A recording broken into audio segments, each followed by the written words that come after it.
Vamos ler um trecho. O capítulo é o capítulo 11, amar o próximo como a si mesmo, a fé e a caridade. Eu vou ler 2 parágrafos do item 13. É uma mensagem do Espírito Protetor recebida na Cracóvia em 1861. E nos fala então o Espírito. Meus queridos filhos, recentemente eu vos disse que a caridade sem a fé não é suficiente para manter entre os homens uma ordem social capaz de torná-los felizes. Eu devia dizer que a caridade é impossível sem a fé. Na verdade, podereis encontrar impulsos generosos mesmo em uma pessoa que não tenha religião. Mas essa caridade austera, que só se exerce pela abnegação, pelo sacrifício constante de todo interesse egoísta, somente a fé poderá inspirá-la, porque é ela quem nos faz carregar a cruz desta vida com coragem e perseverança. Sim, meus filhos, é inútil que o homem, desejoso de prazeres, queira se iludir quanto ao seu destino na terra, afirmando que lhe é permitido ocupar-se apenas da sua felicidade. É certo que Deus nos cria para sermos felizes na eternidade. Portanto, a vida terrestre deve servir unicamente para o nosso aperfeiçoamento moral, que se conquista mais facilmente com a ajuda dos órgãos físicos e do mundo material. Sem considerar as vicissitudes comuns da vida, a diversidade de vossos gostos, das tendências e das necessidades são também um meio de vos aperfeiçoares, exercitando-vos na caridade. Porquanto, só à custa de concessões e de sacrifícios mútuos, podereis manter a harmonia entre elementos tão diferentes. Então, vocês depois leiam o último parágrafo, é o capítulo 11, item 13. Então, vamos agora fazer nosso estudo. Tá bom, Mari? Tá bom? Boa noite a todos aí. Boa noite, Vânia. A Mona já colocou o trecho, né? Que a gente vai começar. No meu é página 29, penúltimo parágrafo. Até o final. Tá bom. Geralmente, os infelizes assim socorridos encontravam-se desfalecidos, exânimes, como atingidos de singular estado comatoso. Outros, no entanto, alucinados ou doloridos, infundiriam compaixão pelo estado de supremo desalento em que se conservavam. Depois de rigorosa busca, a estranha coluna marchava em retirada até o local em que se postava o comboio, igualmente defendido por lanceiros hindus. Silenciosamente cortava pelos becos e vielas, afastava-se,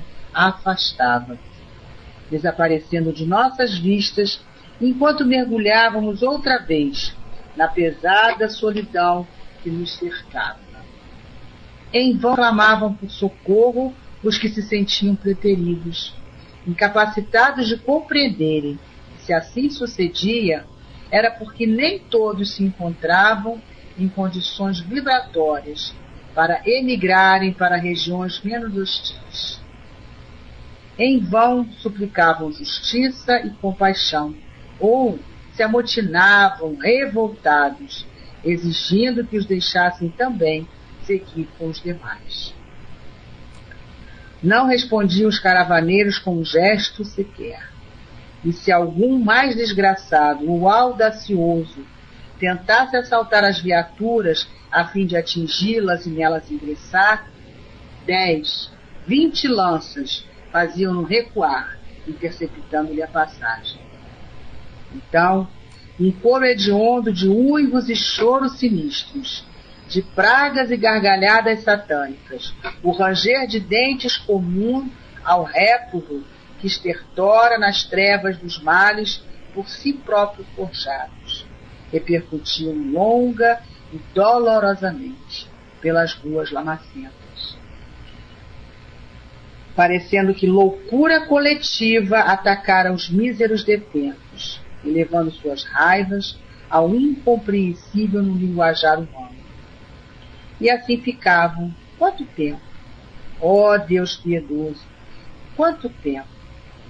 Até que suas inimagináveis condições de suicidas, de mortos-vivos, lhes permitissem também a transferência para a localidade menos trágica. Passando para você, meu irmão.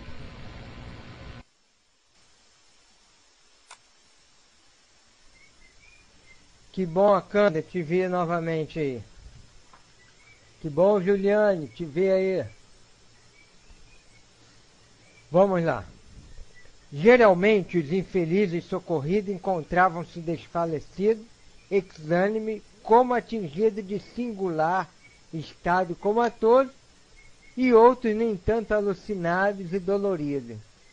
Vocês lembram que os socorridos só eram socorridos depois do desgaste do fluido vital que estavam agregado neles.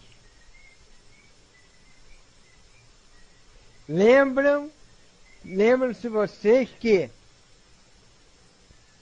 com o suicídio eles carrearam para junto deles todo aquele fluido vital capaz de manter o corpo vivo durante anos.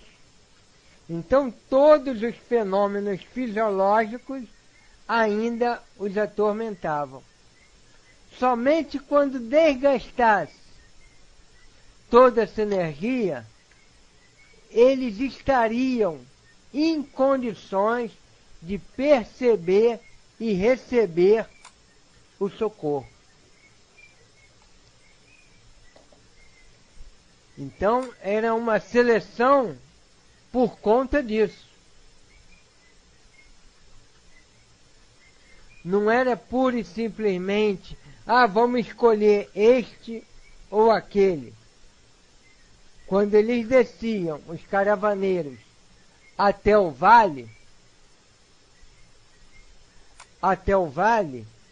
eles já sabiam quem já tinha esgotado aquela carga de fluidos animalizados, que na verdade pertenciam à matéria física, mas fazia com que eles sentissem a repercussão da mesma. Porque na verdade o suicida, ele está no lugar errado, né? No lugar errado. Ele está no plano espiritual quando deveria estar encarnado.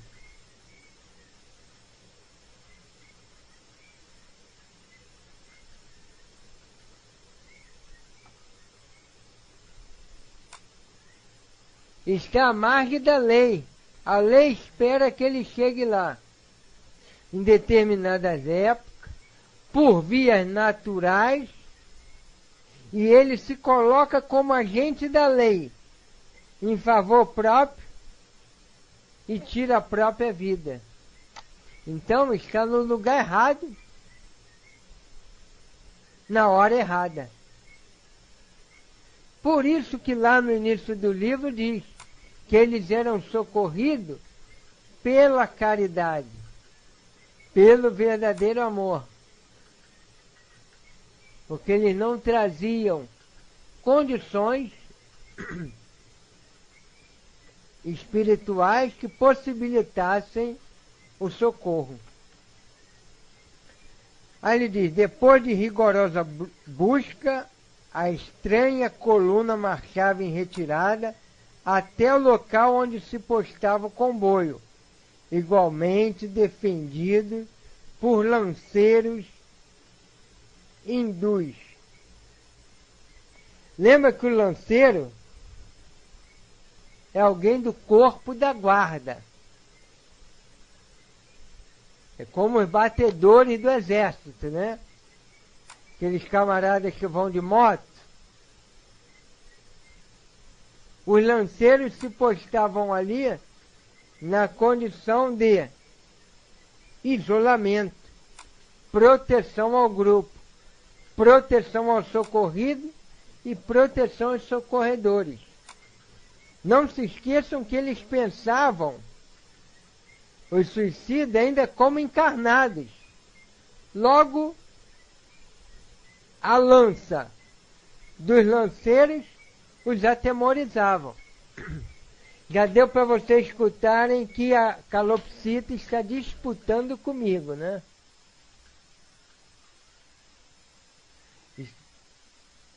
Está disputando aqui comigo a calopsita.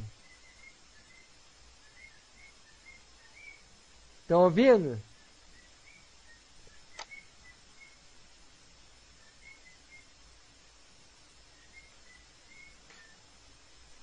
E é flamenguista ela, subiu o hino do Flamengo.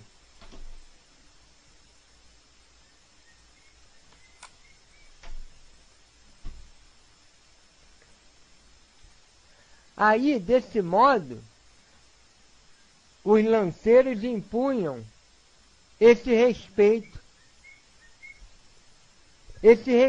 a ele.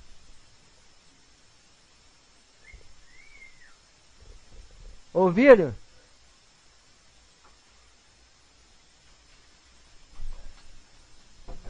Impunha esse respeito porque eles pensavam como encarnado. Lá no CELD, a gente tem notícia de que tem o grupo dos árabes, cavaleiros árabes, e os índios timbiras, que no dia da desobsessão cercam toda aquela região.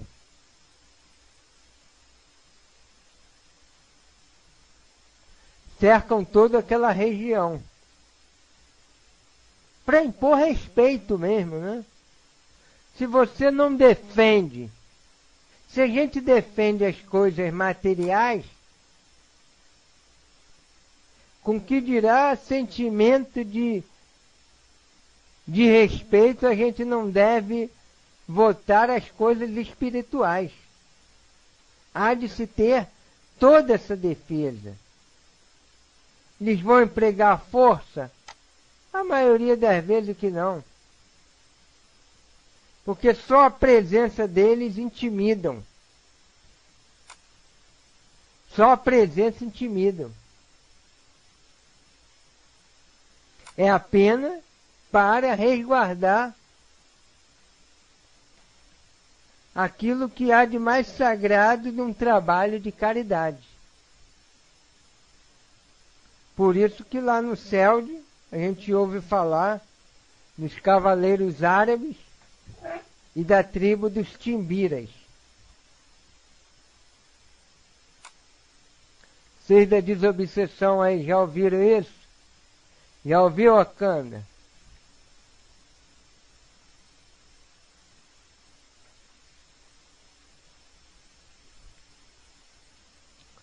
Silenciosamente cortava pelos becos e vielas,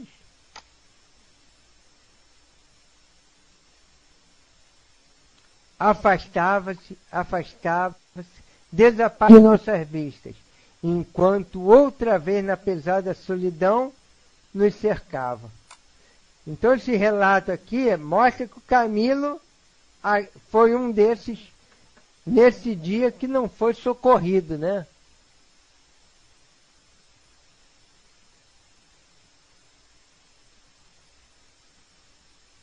Que não foi socorrido. Viu novamente o comboio e desaparecendo, se afastando e desaparecendo, até sumir.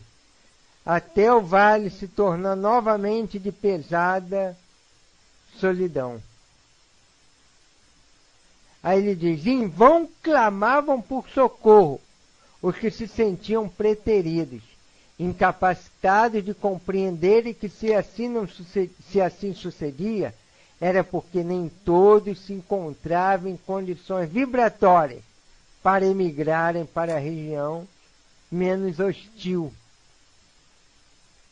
Questão de peso específico, né?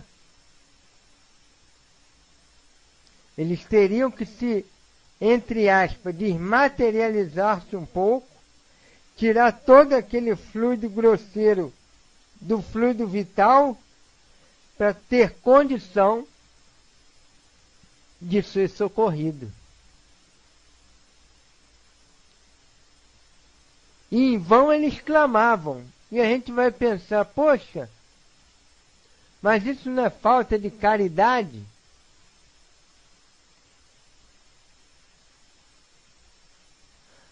Valeu, Hermes. Melhoras, hein? Não é falta de caridade?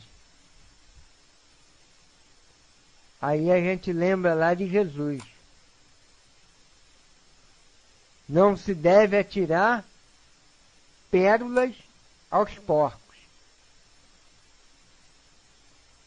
Ou seja, não se deve dar preciosidade para quem vai pisoteá-la, para quem não vai entender nada sobre ela. Para que se vai atirar pérolas aos porcos?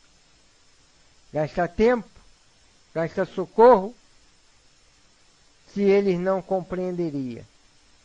Era questão de disciplina. Esperar a hora deles serem socorridos. Que em termos de socorro nós somos muito imediatistas, né? A gente às vezes quer resolver tudo de todos. E não dá.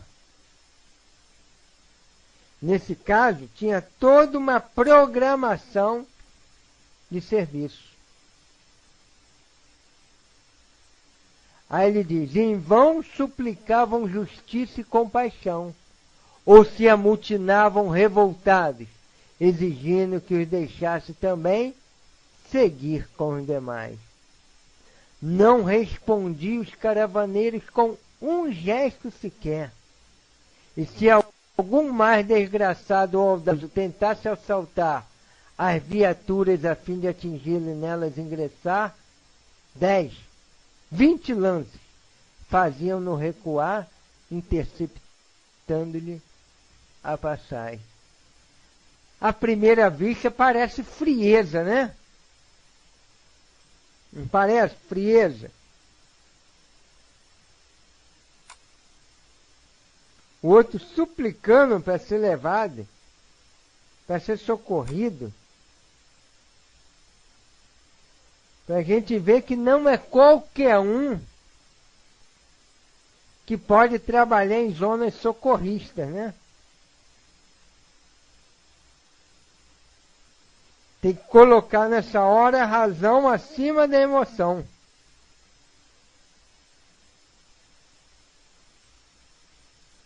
Cada um de nós ali, tivéssemos ali, não iam pegar ele e botar dentro da carruagem? Dentro do comboio?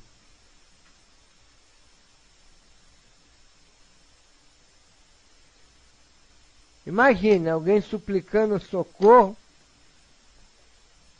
Pelo amor de Deus, deixa eu entrar.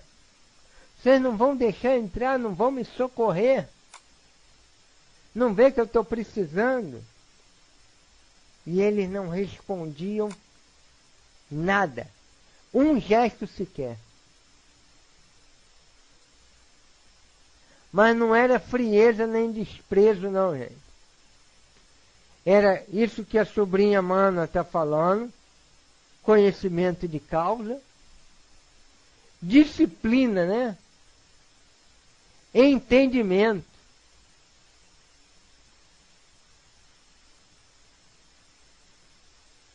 É como faz falta, né, a disciplina. Disciplina em serviço de socorro é imprescindível, né? Precisamos merecer o socorro. Então, quem trabalha nessas regiões há de educar a emoção. Há de educar o sentimento. E realmente saber. Porque muitas vezes a gente pensa que sabe, né, sobre o outro. A gente apenas prejulga. Ah, não vou ajudar fulano, que eu acho que fulano é um aproveitador, fulano é isso, ou aquela pessoa é isso ou aquilo. Nós prejulgamos. Já os benfeitores espirituais, não. Eles sabem, eles têm o conhecimento e têm o equilíbrio.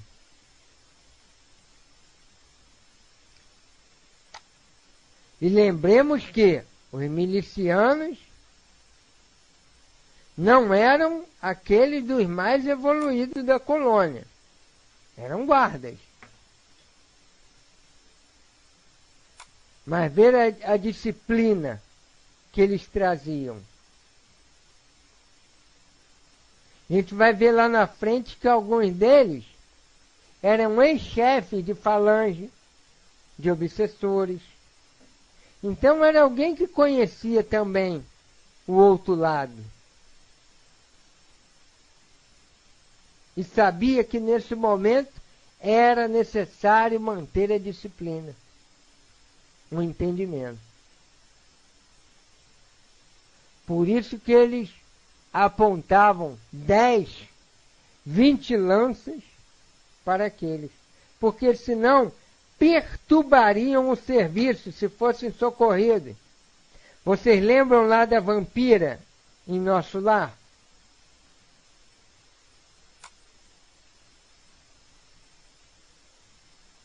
Lembram lá do livro de André Luiz? Juliane tem que lembrar, que é da Mocidade André Luiz.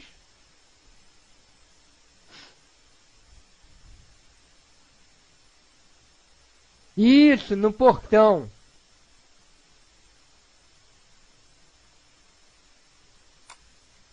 Aí o André Luiz pede até para deixar ele entrar. Pede lá no Assis e vem o benfeitor e diz, ó, não pode entrar. Vocês estão vendo aqueles pontos pretos sobre ela? E na verdade, além dessas faltas dela, ela não quer entrar para ser socorrida. Isso mesmo, sobrinha. Ela não quer entrar para ser socorrida. Esse pedido dela é uma falsa humildade. Quer ver só? Minha irmã, você ainda não vai poder entrar aqui. Por causa disso. O que ela faz? Rapidamente sai daquela posição de humildezinha e começa a xingar, a esbravejar. E saiu, como diria minha mãe, vendendo azeite. Conhece essa expressão, vendendo azeite? Não sei como as pessoas faziam vendendo azeite. Eu sei que a gente fala isso. Falava isso lá em casa. Cuspindo marimbondo, isso mesmo. Cuspindo marimbondo é ótimo, né?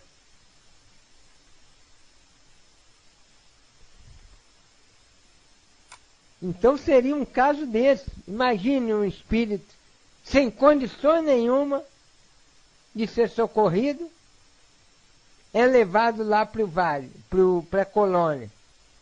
Ia desequilibrar toda uma enfermaria daquela. É o mesmo de você pegar um paciente psiquiátrico em crise e levar para um hospital comum. Imagina.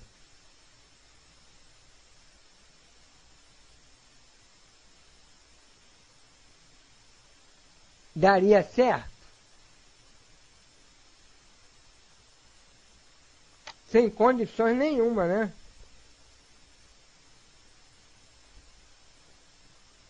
Mesma coisa.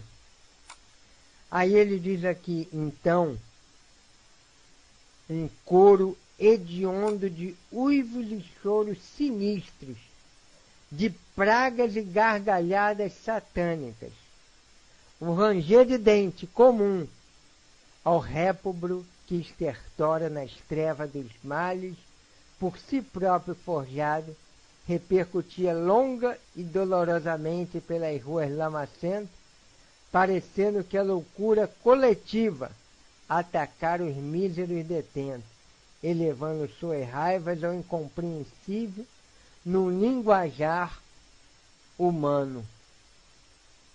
No início da descrição, lembra até aquela cena do filme Nosso Lar, né? Do umbral. Não lembra?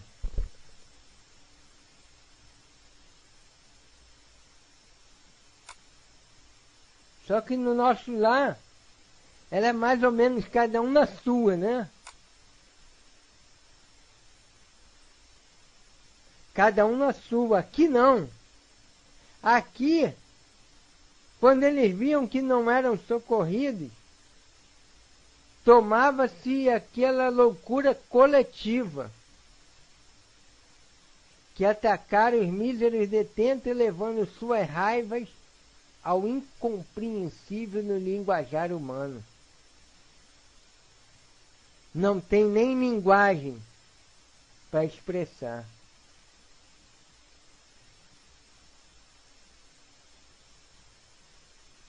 O Camilo diz que as peripécias que passam suicida, o mundo terreno ainda não inventou palavra para que pudesse expressar verdadeiramente o que é. E olha que a médium era uma ex-suicida, né? O relato é o mais próximo do fiel por isso. Mas nem isso, faltava no linguajar humano, né? Incompreensível no linguajar humano. Doloroso, né? Como a gente, com o suicídio, consegue descer tanto, né? Como espírito imortal, né? Como a gente, como que amortece aquilo que há de divino em nós. Nessa condição não parecemos mais seres espirituais.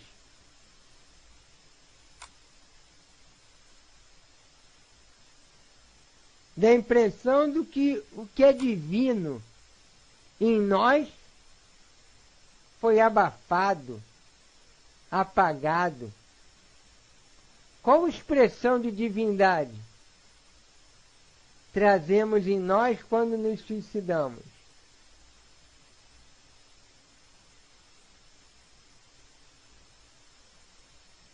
Numa condição dessa. É como se desligasse, né? Como se abrisse mão momentaneamente da convivência paterna. A maneira do filho pródigo. Lembram do filho pródigo da parábola?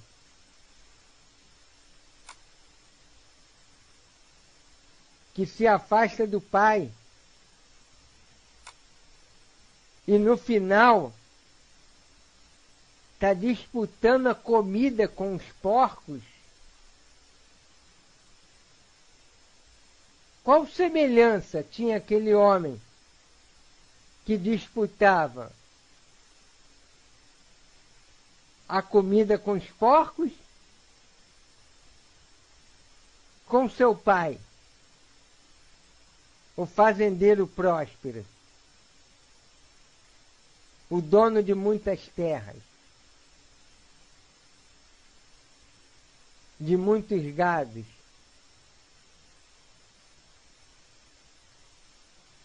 Dá a impressão que dissociou, né? Uma coisa da outra. E assim somos nós, quando nos matamos. Dá a impressão que nos dissociamos do Pai. Dá a impressão que abafamos o que há de divino em nós.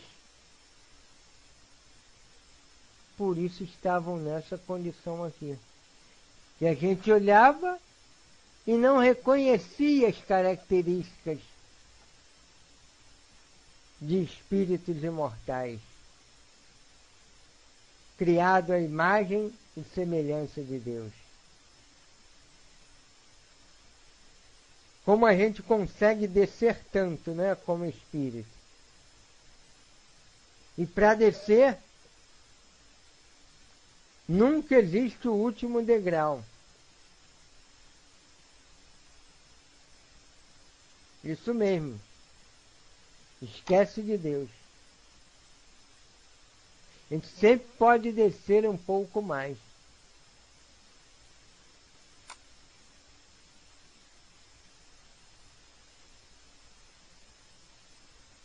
Então eles ficavam nessa condição do choro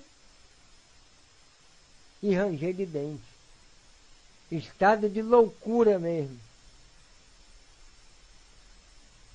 Aí a gente entende por que eles não podiam ainda serem socorridos.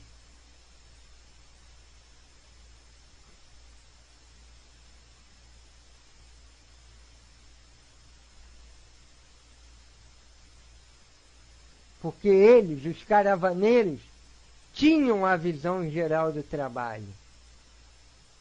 Não estavam olhando apenas o vale. Não estavam olhando apenas o doente. Eles conheciam o antes, o agora e o depois.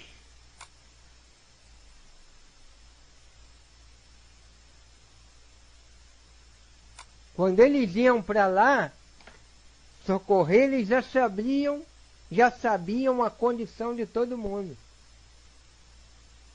Então a visão geral do trabalho nos dá um entendimento muito maior.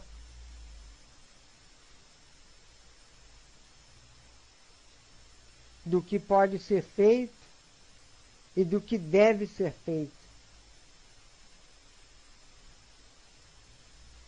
Quando a gente só entende daquela parte que nós estamos fazendo, a gente às vezes quer pular etapa, né? Como a gente diz, queimar etapa.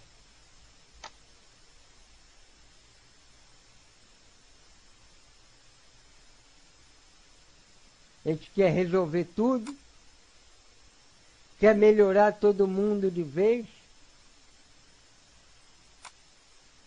E as coisas não caminham, né? Linearmente, como a gente imagina. Aí ele diz, e assim ficavam. Quanto tempo, ó Deus piedoso, quanto tempo. Então a caravana ia lá, não ia lá todo dia, que eles percebessem, né? Claro que deviam ir lá sem serem vistos, né?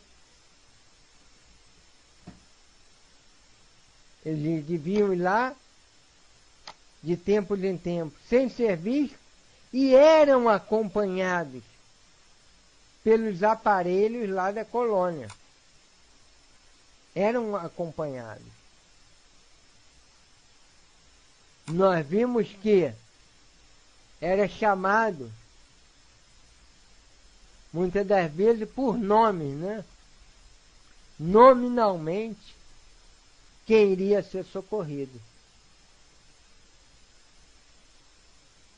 Aí ele diz, por quanto tempo, ó Deus piedoso, quanto tempo, até que suas inimagináveis condições de suicida, de mortos-vivos, lhes permitissem também a transferência para a localidade menos trágica.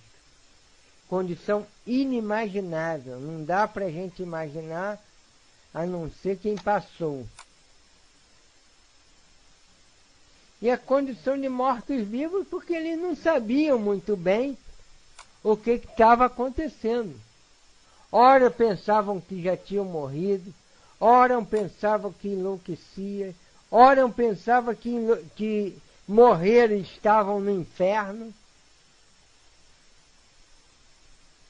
E ainda existiam lá alguns espíritos obsessores, como a gente viu há 2 semanas atrás, que se colocavam na posição de demônios. Lembra quando falou do suicídio das jovens, das donzelas? Que eram viciadas por seres monstruosos que se colocavam na posição de donos daquele domínio. Lembram disso?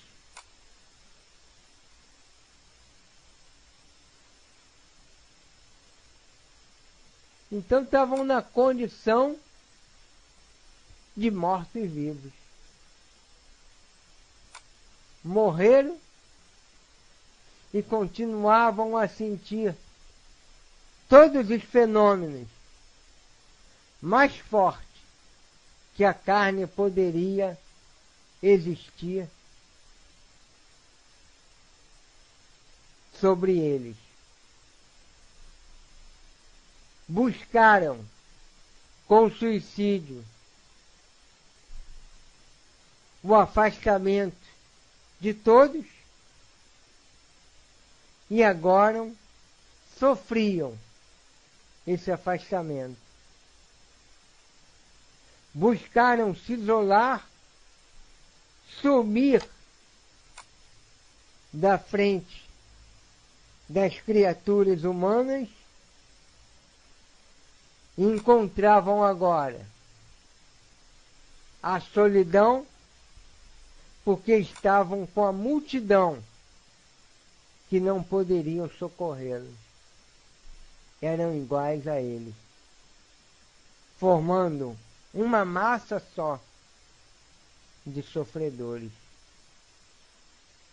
Muito doloroso, né? Como disse a Kanda, a gente saber que nós mesmos forjamos essas regiões. Nós mesmos criamos essas condições dolorosas para nossas almas. Porque todo fenômeno externo é o reflexo daquilo que eles traziam dentro deles. Nenhuma luminosidade, nenhuma esperança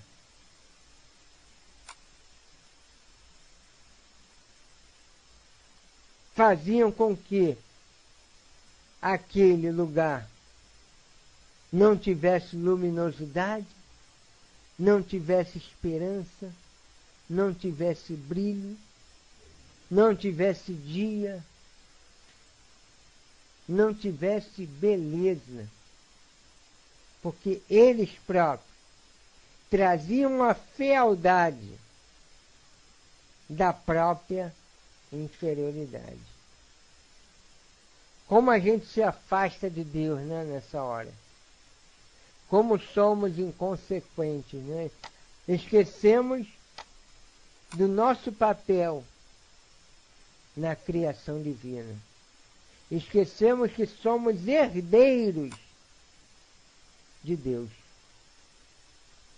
E aí sofremos isso tudo, a maneira lá do filho pródigo, que disputa a ração com os porcos, até que tome coragem e faça o caminho de volta ao aconchego do lar paterno, onde a gente possa se sentir em paz novamente. Tá bom por aí, gente? Vamos fazer a prece. Sobrinha Mana vai escolher aí quem vai fazer a prece. E depois acabou.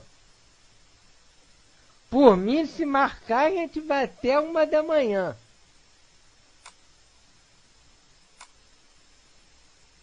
É só vocês marcarem. Vamos até 1h.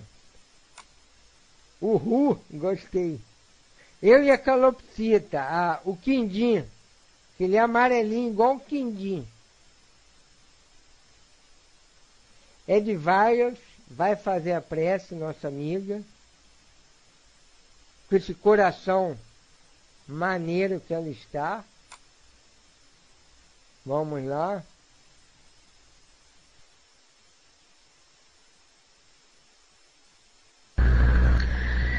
Meu coração é maneiro, Mário, porque meu cardiologista é muito bom e deixa o meu coração maneiro, né?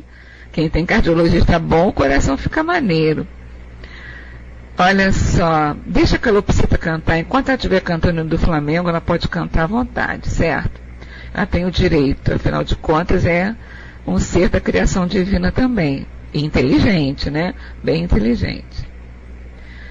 Bom, vamos então fazer a nossa prece, agradecendo a Deus por mais essa oportunidade de trabalho, né? De aqui estarmos estudando outra vez esse livro que é tão importante para o nosso conhecimento, para o nosso crescimento espiritual, né?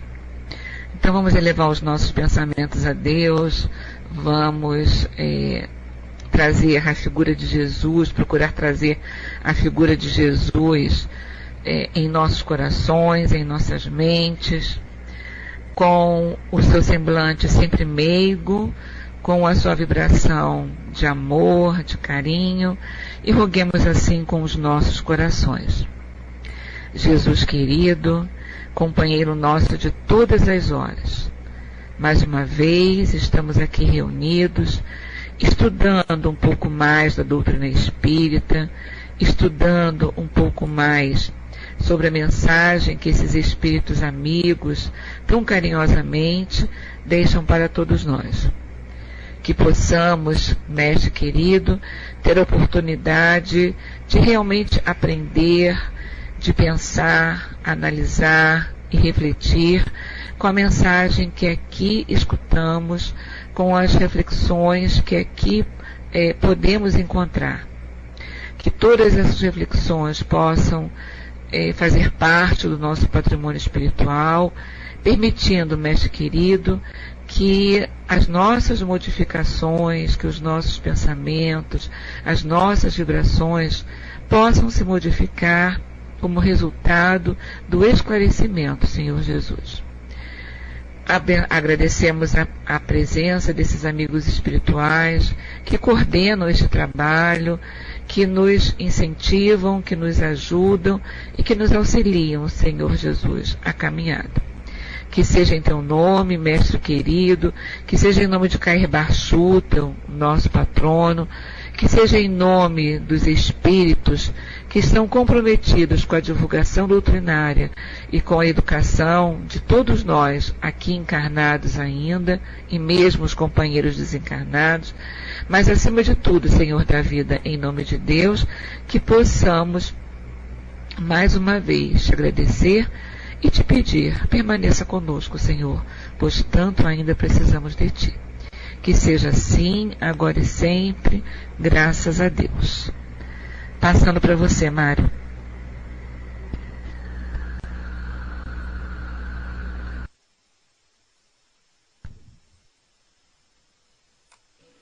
Mas a sociedade humana evolui e evoluirá sempre.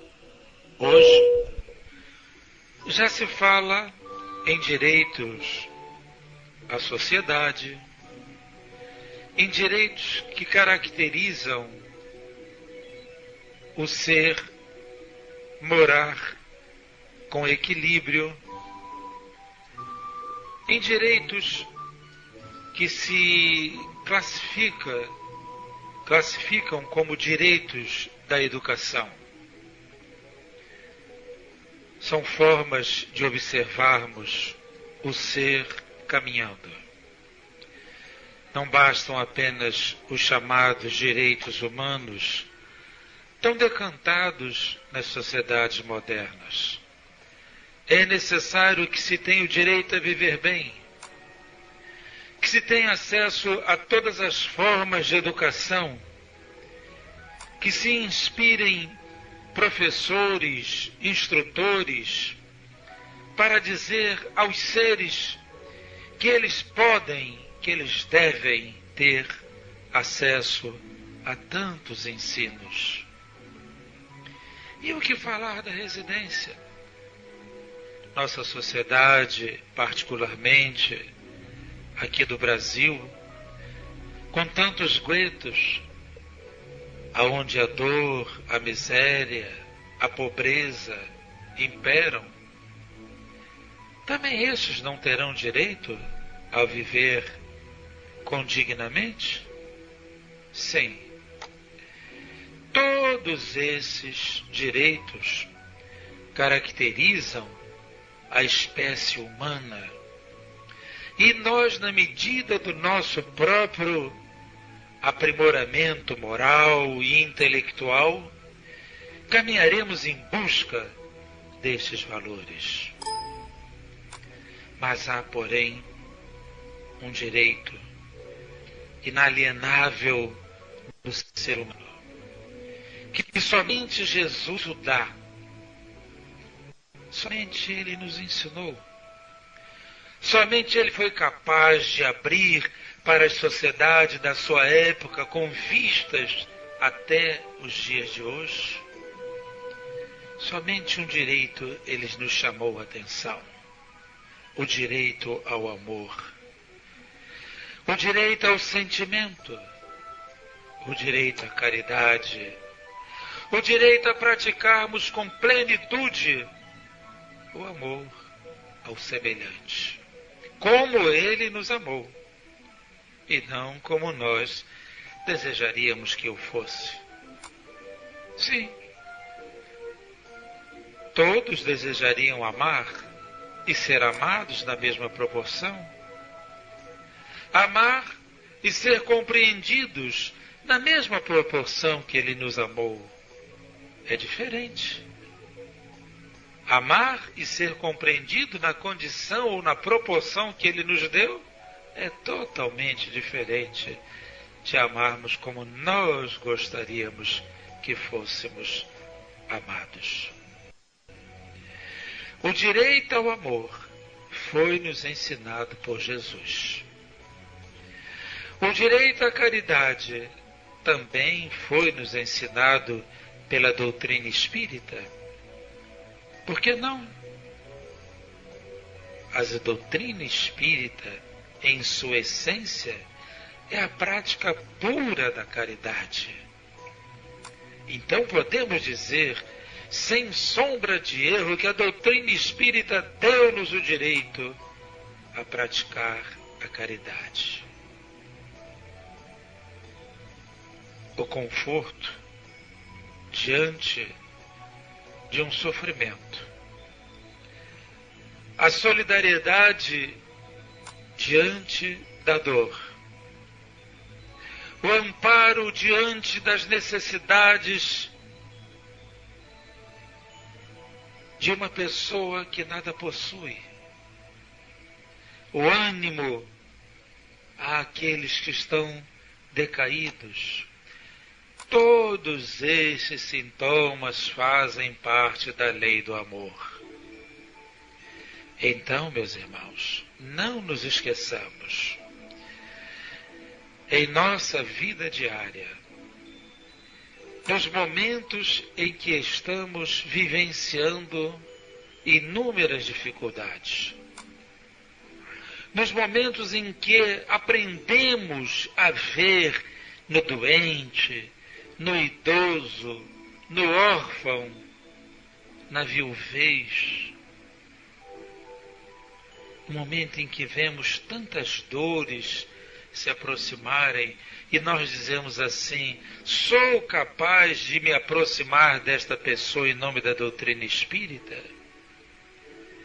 No momento em que observarmos que estamos sendo capazes de fazer alguma coisa por alguém,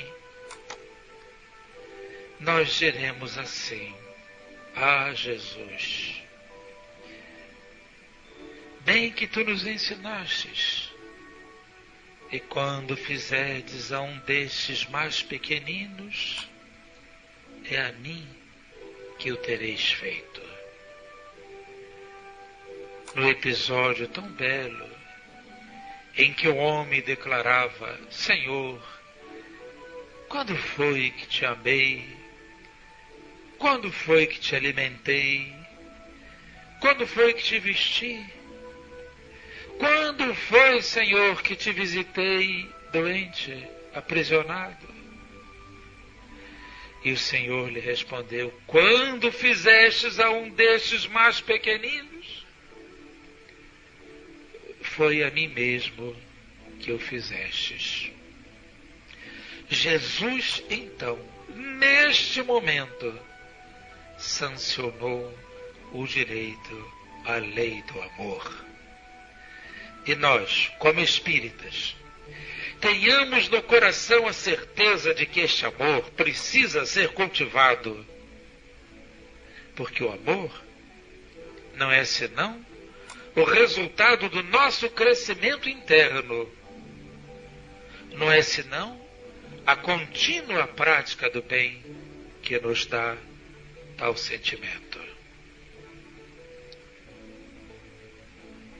Isto para que aqueles que se sintam tão pobres de sentimento não digam: Senhor, nunca chegarei a teus pés, porque não tenho este sentimento em mim alicerçado.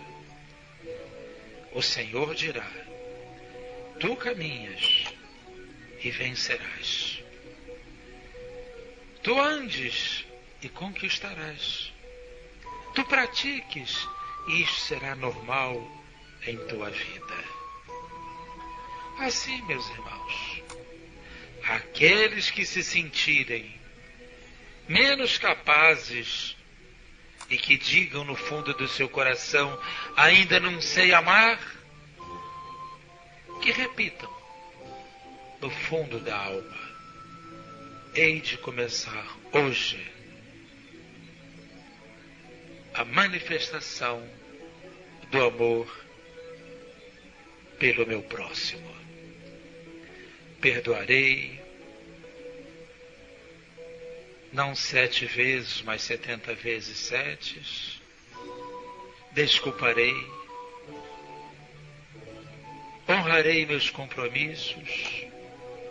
Direi: Senhor, aquilo que eu dei de prejuízo aos outros, retribuo em dobro. Proclamarei para mim mesmo: és do Cristo, ó alma. E sendo do Cristo, repito, estamos sintonizados com a lei do amor, que nos dará conforto, consolação e paz para os nossos corações. Não esqueçam, meus irmãos, todos sem exceção, têm o direito ao amor de Jesus Cristo. Muita paz. Antônio de Aquino.